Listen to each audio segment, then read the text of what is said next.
I wrote to the Security Council invoking Article 99 because we are at a breaking point.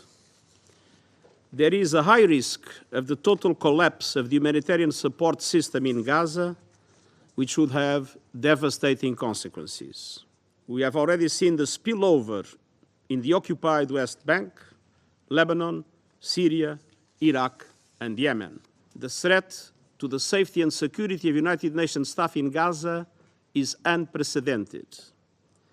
More than 130 of my colleagues have already been killed, many with their families. This is the largest single loss of life in the history of our organization. Some of our staff take their children to work so they know they will live or die together. I cannot emphasize strongly enough that the UN is totally committed to stay and deliver for the people of Gaza.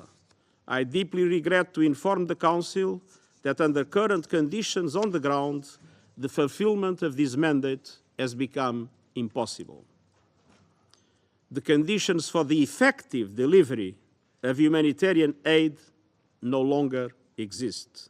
Some 85% of the population have been forced from their homes. The people of Gaza are being told to move like human pinballs, ricocheting between ever smaller slivers of the south without any of the basics for survival.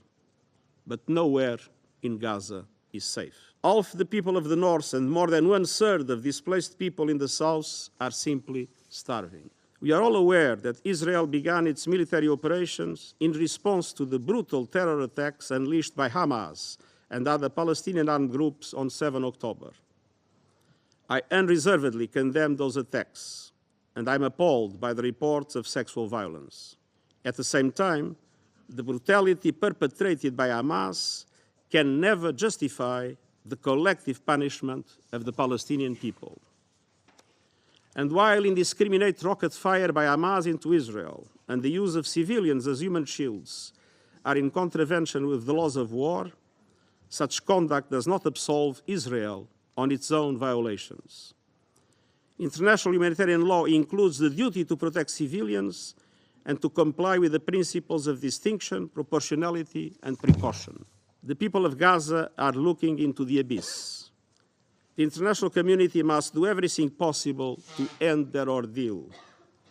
I urge the Council to spare no effort to push for an immediate humanitarian ceasefire, for the protection of civilians, and for the urgent delivery of life-saving aid.